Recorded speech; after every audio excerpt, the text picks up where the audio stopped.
नमस्कार, FM news देख रहे हैं आप। मैं हूं आपके साथ अंजलि सिंह। शुरुआत करते हैं बड़ी खबर की। जैसा कि हिमाचल में होने वाले चुनाव से पहले बीजेपी अब जनता को लुभाने के लिए फ्री वाला कार्ड चल चुकी है। सीएम जयराम ठाकुर ने 75वें हिमाचल दिवस राज्य स्तरीय समारोह में इस ऐलान को करते हुए कहा कि प्रदेशवासियों के लिए पहले 60 यूनिट तक बिजली फ्री थी, लेकिन अब 125 यूनिट तक बिजली मुफ्त दी जाएगी। इसके साथ ही हिमाचल में महिलाओं को एचआरटीसी की बसों में किराए पर 50% की छूट देने की भी बात कही है। वहीं ग्रामीण क्षेत्रों में रहने वाले लोगों का पानी का बिल बिल्कुल माफ होगा। तो ये सभी बड़े ऐलान किए गए हैं, यानी कि फ्री का जो दावा हमेशा से चुनाव से पहले अब तक सिर्फ आम आदमी पार्टी की ओर से किया जाता रहा है दिल्ली में, तो अब ये जो राह बनाई जा रही है वो हर पार्टी की ओर से बनाई जा रही है और इसी राह पर बीजेपी भी हिमाचल प्रदेश में चलती हुई दिखाई दे रही है। यानी कि सीएम जयराम ठाकुर ने चुनाव से पहले देखिए क्या कुछ फ्री देने का दावा किया है। ग्रामीण परिवारों के लिए पानी का बिल माफ, बसों में महिलाओं का किराया आधा हो चुका है। इसके अलावा यह भी देखा जा रहा है कि 125 यूनिट तक फ्री बिजली भी दी जाएगी। तो इससे क्या संदेश समझा जाए कि आम आदमी पार्टी की राह पर सीएम जयराम ठाकुर अब चल पड़े हैं। तो कई तरह के देखिए यहां पर प्रश्न चिन्ह तो खड़े होते ही हैं कि जिस दावे के साथ, जिस वादे के साथ केजरीवाल सरकार दिल्ली में सत्ता पर टिकी हुई है, और क्या ये बड़ा एक मैसेज तमाम पार्टियों के जहन में अब बैठ चुका है कि बिना फ्री कुछ दिए हुए क्या सत्ता हासिल नहीं होगी? क्या जनता विश्वास नहीं जताएगी जब तक फ्री वाला कार्ड नहीं चला जाएगा? तो अब ये देखिए जयराम ठाकुर ने काफी कुछ फ्री देने का वादा किया है, क्योंकि एक तरफ 125 यूनिट फ्री बिजली और बस का किराया आधा कर देना, बिजली बिल के अलावा पानी भी फ्री देना, तो ये सब कुछ अब फ्री का जो दावा है एक तरीके से जनता के सामने अब रख दिया गया है। उसके बाद अब जनता को ही तय करना है कि चुनाव में किससे विजयी बनाती है। फिलहाल इससे पहले जब उत्तर प्रदेश के चुनाव भी आपने देखे, वहां पर भी फ्री बिजली देने का वादा किया जा रहा। पूरे उत्तर प्रदेश में भी फ्री बिजली का करंट दौड़ा था और अब हिमाचल प्रदेश में भी फ्री बिजली का भी करंट दौड़ रहा है। 125 यूनिट फ्री बिजली देने का वादा यहां पर भी सीएम जयराम ठाकुर अब कर चुके हैं। इसके अलावा पानी भी फ्री में मिलेगा, पानी बिल माफ हो चुका है।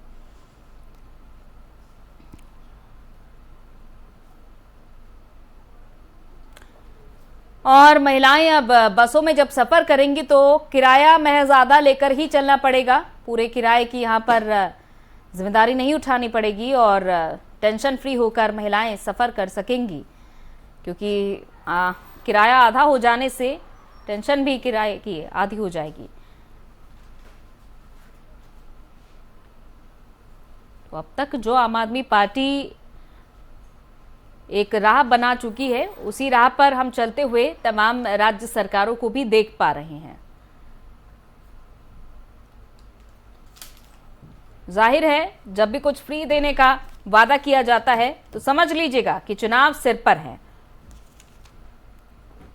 और आम आदमी पार्टी प्रवक्ता गौरव शर्मा जी हमारे साथ जुड़ चुके हैं, जिनसे हम चर्चा करते हैं कि आखिर उनका क्या कहना है ये फ्री के वादे पर। गौरव शर्मा जी, बहुत बहुत स्वागत है आपका एफएम न्यूज में। धन्यवाद जी, धन्यवाद।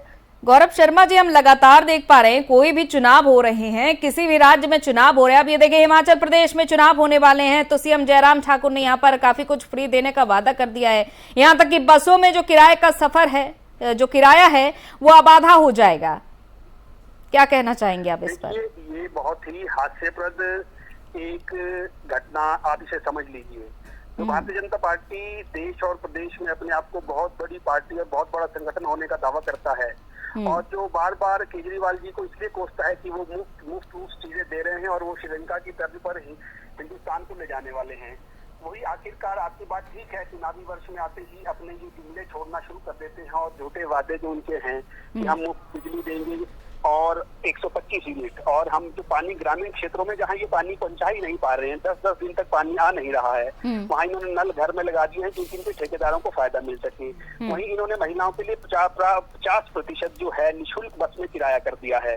आप ये चीज बताइए, एक तरफ तो आप मुफ्त शब्द को जो है वो बड़ा उसे ढिंढोरा पीट रहे थे कि ये ठीक नहीं है, और आज प्रदेश में चुनाव आने वाले हैं और हिमाचल दिवस के मौके पर आप मुफ्त ये बिजली पानी और जो ये महिलाओं के लिए ट्रांसपोर्टेशन इसको फ्री कर रहे हैं। देखिए, दोगला चेहरा भारतीय जनता पार्टी का है, और सिर्फ जो है इनको ये चुनावों में याद आता है, चुनावों के बाद ये कुछ नहीं करते। अगर इन्होंने ये करना होता तो ये 17 साल हिमाचल प्रदेश में इन्होंने राज किया है। 30 साल कांग्रेस ने किया है, 17 साल इन्होंने किया है। इनके ढकोसले है और हिमाचल प्रदेश की जनता इनके बातों से बनी बांती वाकिफ हो चुकी है, और अब इनको बाहर का रास्ता दिखाने को केजरीवाल जी का डर सताने लगा है कि कहीं केजरीवाल जी आके हमें सफाई ना कर दे। तो ये जो इन्होंने घोषणा की है, कोरी घोषणा है, इसका कोई असर हिमाचल प्रदेश की जनता पे नहीं पड़ेगा, क्योंकि 125 यूनिट बिजली तो धारों में भी यूज नहीं होती। मिनिमम जो है कम से कम भी, अगर हमने तो वादा किया कि हम 300 बिजली जो यूनिट है फ्री करेंगे, क्योंकि एक मध्यम परिवार जो बहुत निचला परिवार है उसका मिनिमम 250 से 300 यूनिट का खर्चा है। ठीक है, बसों का किराया निःशुल्क कीजिए, महिलाओं का आधा लेने का क्या अभिप्राय बनता है। पानी की आप बात कर रहे हैं, पानी पहले गांव में सुनिश्चित तो कीजिए कि लोगों को पानी मिले। गांव में त्राही है, शहरों में आप 8-8 दिन बाद, शिमला सिटी में तो आप पानी दे नहीं पा रहे हो, और आप बात कर रहे हो कि हम उसे मुफ्त कर देंगे। भाई मुफ्त किस चीज का करोगे जब आप पानी दे ही नहीं रहे हो। तो ये सारे ढकोसले हैं, इनके झूठे वादे हैं, और आपकी बात बिल्कुल सही है कि सिर्फ चुनावी जो वर्ष है उसमें इनको ऐसे वादे याद आते हैं। बिल्कुल ऐसे वादे देखिए याद आते हैं, लेकिन जो अभी तक हमने जैसा कि आपने इस चर्चा की शुरुआत में ही कहा कि पहले तो विरोध किया जाता रहा और पहले इस तरह की बातें की जाती रही कि फ्री में सब कुछ दिया जा रहा है, और जनता इन लोक लुभावने वादों की ओर आकर्षित भी होती है। देखिए, जो दिल्ली में वादा किया गया, उसके बाद पंजाब में भी आम आदमी पार्टी ने जीत हासिल की। अब हिमाचल प्रदेश में आप किस तरह का रास्ता तलाश रहे हैं, क्योंकि अपने आप को तीसरे विकल्प के तौर पर पार्टी ने अपने आप को उतारा है, आम आदमी पार्टी ने मैदान में। आप बिल्कुल सही कह रहे हैं। हमने हिमाचल प्रदेश के अंदर जहां कांग्रेस और बीजेपी ने अपने 5-5 साल बांध रखे थे, और 30 वर्षों से और 30 वर्षों से वहाँ कांग्रेस और 17 वर्षों से वहाँ भारतीय जनता पार्टी थी। दोनों पार्टियों को 5-5 साल मेहनत नहीं करनी पड़ती थी। 5 साल एक आती थी, दूसरी बिना मेहनत किए 5 साल बाद आ जाती थी, और प्रदेश की जनता बिल्कुल ही इनसे परेशान थी। हिमाचल प्रदेश में केजरीवाल जी ने तीसरे विकल्प के रूप में अपनी जो दस्तक दी है, उसमें लोगों का जुड़ाव जो हो रहा है, हमारे जो सदस्यता अभियान में दिन प्रतिदिन दिन दुगनी रात चौगुनी जो तरक्की हो रही है, उससे एक हमने हिमाचल प्रदेश की जनता को एक खुला विकल्प दिया है कि ठीक है, आपको लगता है तो 5 साल हमें दीजिए, आपके हर वर्ग के कार्यों को करने के लिए केजरीवाल जी वचनबद्ध हैं। जैसा दिल्ली उन्होंने किया, शिक्षा हो, सड़क हो, रोजगार हो, आपकी बिजली हो, पानी हो, सीमेंट का इशू हो, ये सारी चीजें जो हिमाचल प्रदेश से लगती हैं, वही पंजाब के अंदर हमारी सरकार आई है। अभी कुछ ही दिनों के अंदर, कुछ महीनों के अंदर ही जो अच्छे फैसले हुए हैं हर वर्ग को रिलेटेड, उसी प्रकार केजरीवाल जी ने हिमाचल प्रदेश की जनता में जो हमारा मंडी रोड हुआ, वहाँ उन्होंने साफ किया कि मैं सुशासन देने आया हूँ, मुझे राजनीति नहीं आती, मैं सिर्फ सड़कें सुधार सकता हूँ, मैं स्कूल सुधार सकता हूँ, मैं स्वास्थ्य चीजों को सुधार सकता हूँ, मैं पानी सुनिश्चित कर सकता हूँ, बिजली की सुनिश्चित कर सकता हूँ। ये सारी चीजें हैं लेकर हम जनता, आप देखिए हिमाचल प्रदेश की जनता वैसे भी इन दोनों पार्टियों से बहुत ज्यादा हताश और निराश है। उन्हें लगता है कि ये हमेशा आते हैं और हम थक के चले जाते हैं। और आपको पता है हिमाचल प्रदेश जो लिटरेट जो स्टेट है, लगभग दूसरे नंबर पर राज्य है लिटरेसी के अंदर। यहाँ के लोग ऐसी बातों पे नहीं आने वाले जो आप इतने वर्षों तक नहीं कर पाए। आखिर आप केजरीवाल के डर से वो आज घोषणा कर रहे हो, घोषणा के बाद भी आपकी जो हौसला है पता नहीं वो कब इम्प्लीमेंट होगा, क्योंकि आपको चुनाव आ रहे हैं, चुनाव तक आप वो इम्प्लीमेंट नहीं कर पाओगे। और जिन चीजों पे हम प्रदेश के अंदर खुला विकल्प लेके आए हैं, आपको वो पता है वो हम प्रदेश की जनता को देंगे। और ये जो आज इन्होंने वादा कर भी दिया है, इससे हिमाचल प्रदेश की जनता के ऊपर कोई फर्क नहीं पड़ने वाला। लोगों ने इनको बाहर निकालने का मन बना लिया है। बिल्कुल, चलिए बहुत बहुत शुक्रिया हमसे बातचीत करने के लिए। धन्यवाद जी, धन्यवाद जी। तो हालांकि हिमाचल में कई बड़े मुद्दे हैं। जब सर्वे किया गया बड़े मुद्दों पर तो ये पाया गया कि विकास का मुद्दा हिमाचल में सबसे बड़ा मुद्दा है, जिस पे मांग की जा रही है। हालांकि मूलभूत आवश्यकताओं की बात की जाए तो जनता मूलभूत आवश्यकताओं पर ये देखती है कि सरकार कौन सी खरी उतर रही है।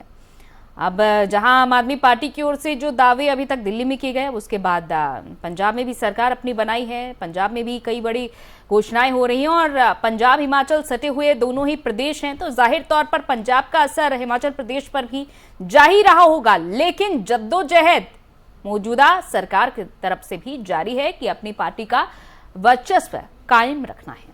और उधर हिमाचल में महिलाओं के लिए बसों में 50% छूट और 125 यूनिट तक बिजली मुफ्त देने के फैसले पर आम आदमी पार्टी हमलावर हो गई है। आम आदमी पार्टी का आरोप है कि बीजेपी केजरीवाल मॉडल की नकल कर रही है। दिल्ली के उप मुख्यमंत्री मनीष सिसोदिया ने क्या कुछ कहा इस पर, यह भी आप सुनिए।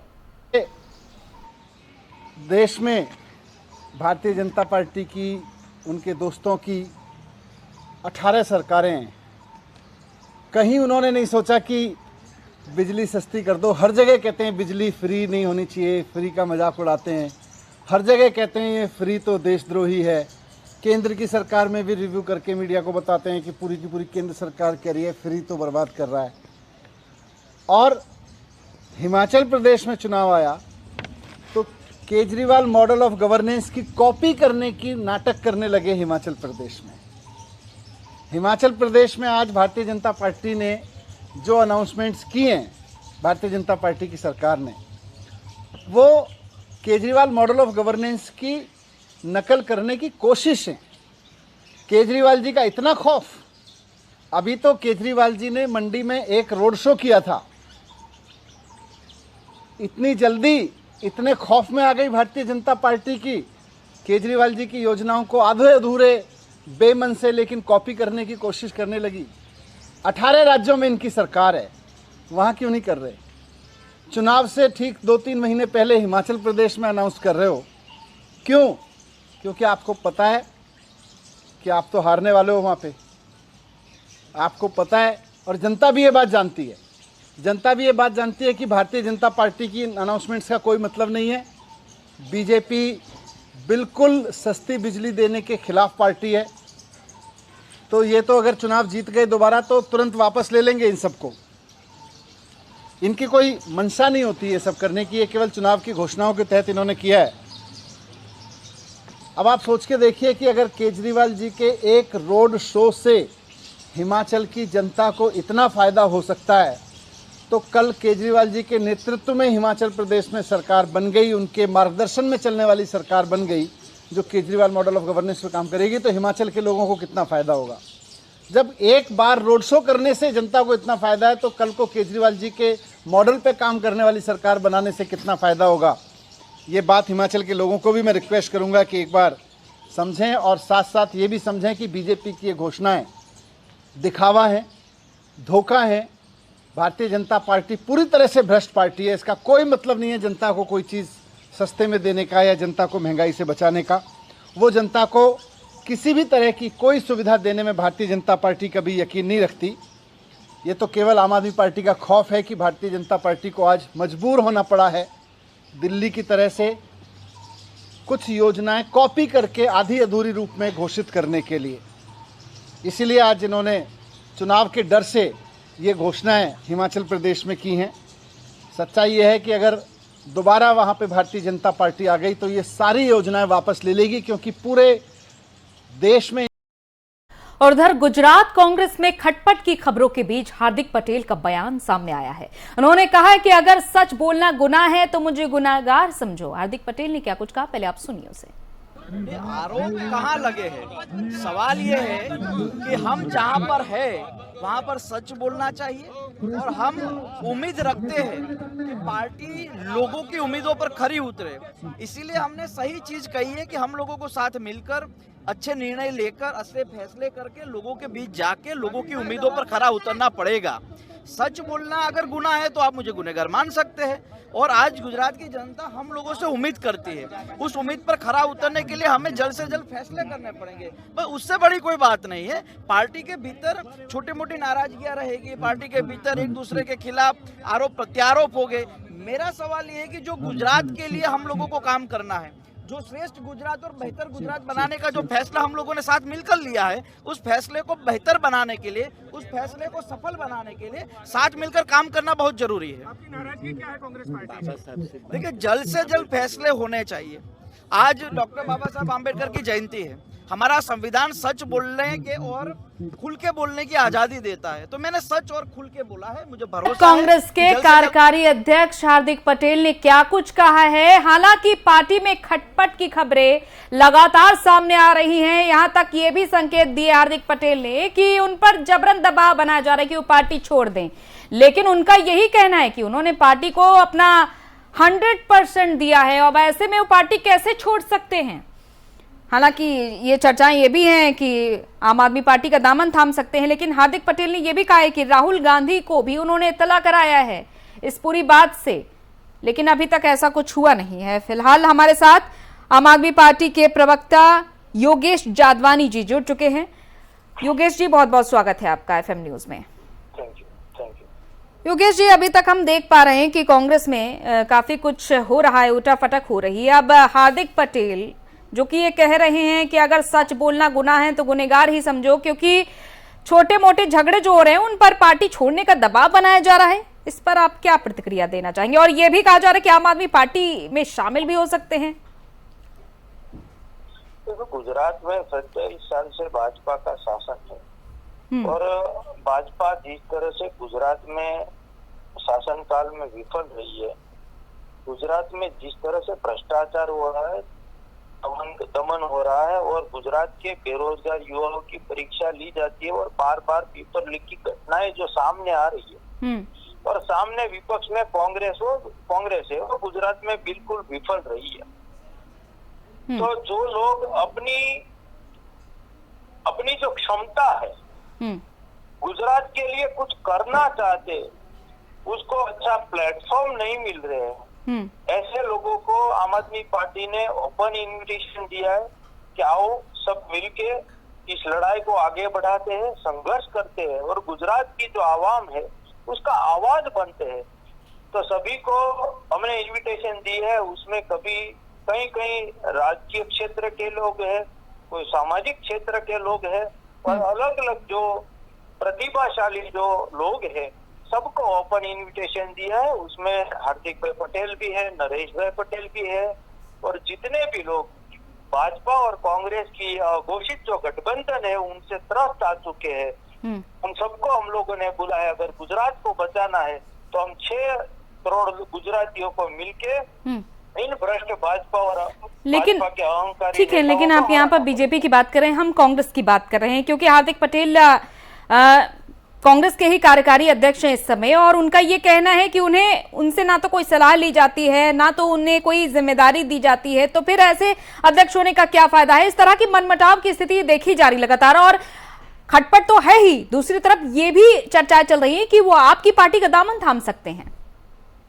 देखो, गुजरात में कांग्रेस की स्थिति ऐसी है कि वो 75% जो कांग्रेस है वो भाजपा के इशारे से चलती है। कांग्रेस के जो 20-25% लोग हैं जो असल में कुछ करना चाहते हैं, साथ में जो मुद्दे हैं वो उठाना चाहते हैं, पर वो जो 75% लोग हैं जो अपनी कांग्रेस पे कब्जा करके बैठे हैं और भाजपा के इशारे जो चल रहे हैं, तो स्वाभाविक सी बात है कि जो 20-25% जो लोग हैं जो गुजरात के लिए कुछ करना चाहते हैं उसका वो गला घोटेंगे। तो वो लोग बोल रहे हैं कि ऐसा अन्याय क्यों कर रहे हैं। चलिए, बहुत बहुत शुक्रिया तमाम बातचीत करने के लिए योगेश जी। तो फिलहाल पार्टी में खटपट हो रही है और कई तरह के अलग अलग बयान दे रहे हैं हार्दिक पटेल जो कि 2015 में गुजरात में पार्टी समुदाय के एक बड़े नेता बनकर उभरे। उसके बाद उन्होंने 2019 में कांग्रेस का दामन थामा। 2020 में उन्हें महज 26 साल की उम्र में कांग्रेस का कार्यकारी अध्यक्ष भी बनाया गया, लेकिन उनका अब यह कहना है कि ना तो उनसे कोई सलाह ली जाती है, ना कि कोई बड़े फैसले।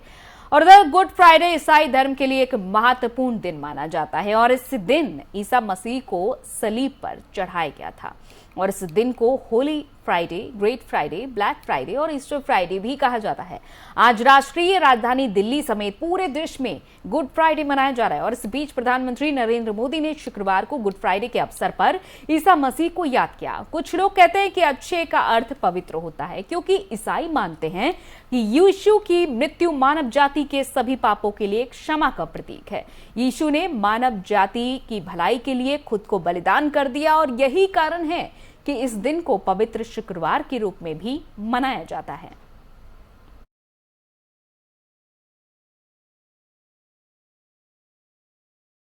भारत के सीजेआई एनवी रमना ने न्यायपालिका के बुनियादी ढांचे को लेकर चिंता जताई है। उन्होंने कहा है कि कोर्ट के इंफ्रास्ट्रक्चर में सुधार की जरूरत है। सीजेआई ने कहा है कि एक केस के निपटारे में लंबा समय लग जाता है, ऐसे में जरूरत इस बात की है कि कोर्ट की संख्या बढ़ाई जाए और उन्होंने ये बातें हैदराबाद में एक कार्यक्रम में कही हैं। उन्होंने ये भी कहा है कि हमारी न्यायपालिका पर बोझ काफी ज्यादा बढ़ गया है। सीजेआई एनवी रमना ने यह भी कहा कि मैं तो 2 मुद्दे उठाना चाहता हूं जो बहुत जरूरी है। पहला, न्यायपालिका का इंफ्रास्ट्रक्चर और दूसरा, कोर्ट में खाली पदों को भरना। इसके पीछे वजह यह है कि लोगों को न्याय तभी मिलेगा जब हम लोगों को पर्याप्त संख्या में कोर्ट उपलब्ध कराएंगे, जिससे कि लोग न्याय के लिए हमारे पास आएंगे।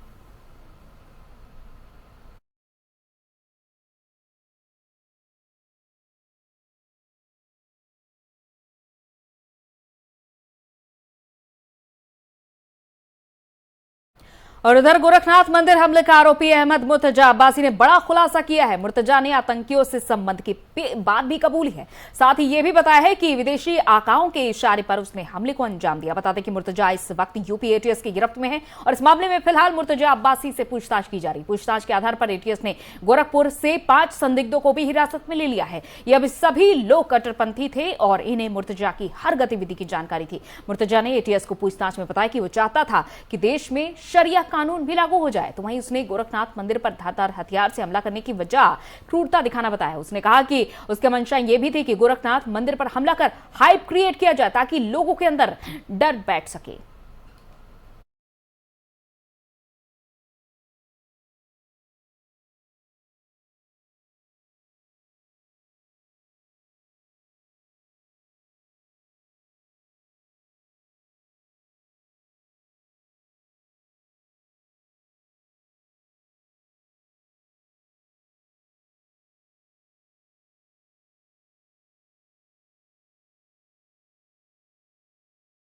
और हाइब्रिड वॉरफेयर के दौर में सूचना को एक अहम हथियार के तौर पर देखा जा रहा है और ऐसे में भारतीय सेना इस मोर्चे पर फोकस कर रही है। चीन की चालबाजी से पार पाने के लिए भारतीय सेना चीनी भाषा मंदारिन सीखने पर फोकस कर रही है और इसके अलावा चीन के बारे में सैनिकों को जानकारी दी जाएगी ताकि वो उसके कामकाज के तरीके और रणनीतियों के बारे में जान सकें।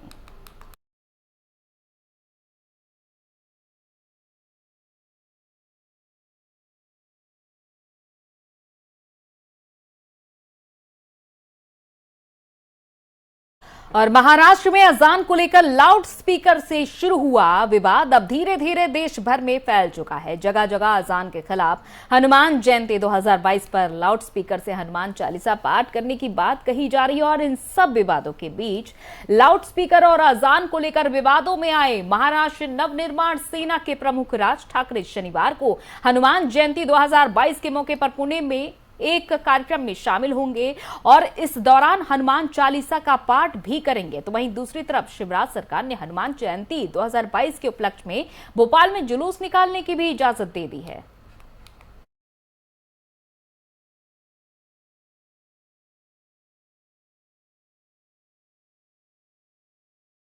और रामनवमी समारोह के दौरान मध्य प्रदेश के खरगोन में हुई हिंसा के बाद स्थिति फिलहाल नियंत्रण में है, लेकिन अफवाहों का बाजार गर्म है। पिछले 4 दिनों से लगे कर्फ्यू की वजह से लोग अपने घरों से बाहर नहीं निकल पा रहे हैं। बुधवार रात अचानक पत्थरबाजी की अफवाह से एक बार यहां अफरा तफरी तक मच गई और इसके बाद रात के वक्त पुलिस और पैरामिलिट्री फोर्स को गश्त भी बढ़ानी पड़ी। और इस बीच एक तरफ जहां राज्य की शिवराज सरकार ने कहा कि दंगाइयों को बख्शा नहीं जाएगा, तो वहीं दूसरी तरफ खरगोन में प्रशासन ने जुमे के रोज घर पर ही नमाज पढ़ने की अपील की है। प्रशासन की तरफ से कहा गया है कि किसी को भी मस्जिद में नमाज पढ़ने की इजाजत नहीं दी जाएगी।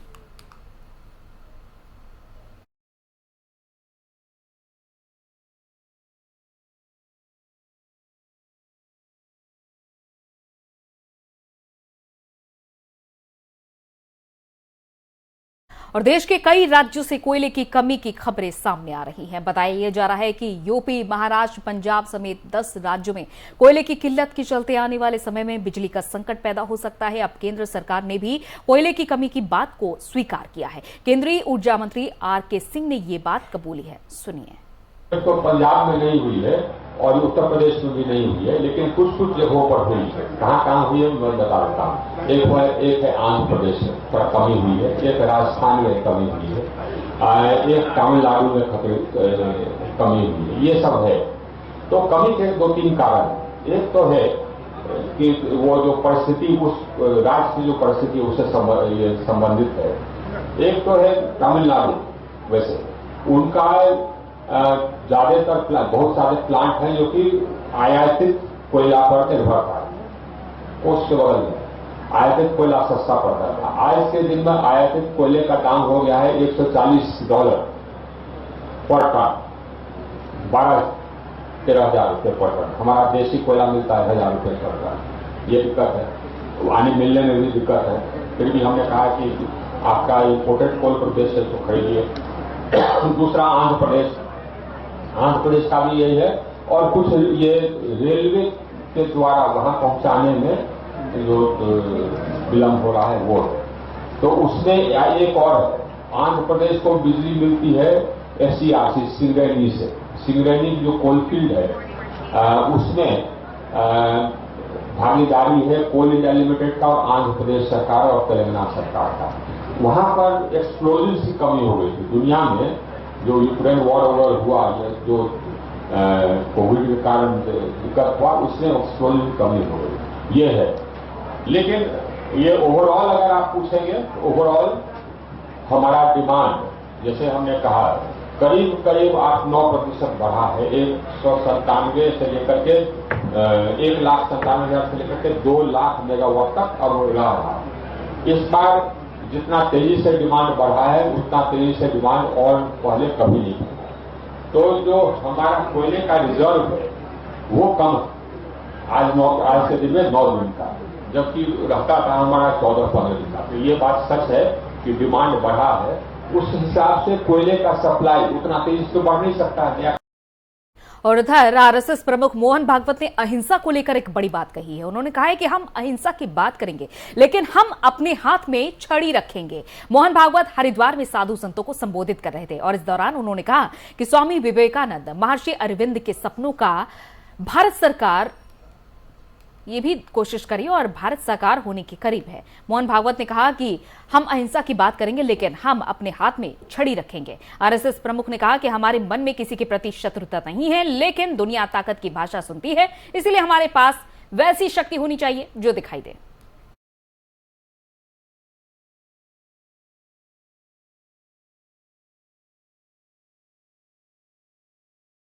मध्य प्रदेश के पूर्व मुख्यमंत्री और वरिष्ठ कांग्रेस नेता दिग्विजय सिंह खरगोन उपद्रव पर अपने बयानों को लेकर लगातार सुर्खियों में बने हुए हैं। आज उन्होंने एक बार फिर से सोशल मीडिया के जरिए बीजेपी पर निशाना साधा है। दिग्विजय सिंह ने तड़के सुबह अपने ट्वीट में बीजेपी पर सांप्रदायिक उन्माद फैलाने का आरोप लगाते हुए लिखा कि बीजेपी ये जानती है कि बिना पत्थर उछाले कुर्सी नहीं मिलती है, इसलिए हथियार के रूप में कभी जज्बात को तो कभी जान को हथियार बनाती है। सांप्रदायिक उन्माद बीजेपी का सबसे खतरनाक राजनीतिक हथियार है। जिससे जिले में दंगा होगा, जिस भी जिले में दंगा होगा उसकी पूरी जवाबदेही जिला कलेक्टर और एसपी की होगी। और अगर ये संदेश मुख्यमंत्री दे दें तो कभी दंगा नहीं हो सकता। मेरे 10 साल के कार्यकाल में एक भी सांप्रदायिक दंगा नहीं हुआ। बता दें कि इससे पहले भी दिग्विजय सिंह खरगोन उपद्रव को लेकर कई तरह के बयान दे चुके हैं। बीते दिनों उन्होंने बिहार की एक तस्वीर को अपने सोशल मीडिया में पोस्ट कर उसे मध्य प्रदेश का बताया था, जिसे बाद में बीजेपी ने दिग्विजय सिंह पर जानबूझकर सांप्रदायिक हिंसा भड़काने का आरोप लगाया था। विवाद के बाद दिग्विजय सिंह ने अपना पोस्ट डिलीट कर दिया। दिग्विजय सिंह के लगातार विवादित सोशल मीडिया पोस्ट के बाद प्रदेश सरकार ने दिग्विजय सिंह का ट्विटर अकाउंट ब्लॉक करने की भी मांग की। अपने बयानों के चलते दिग्विजय सिंह पर अब तक 4 केस भी दर्ज हो चुके हैं। वक्त उनकी गिरफ्तारी भी हो सकती है।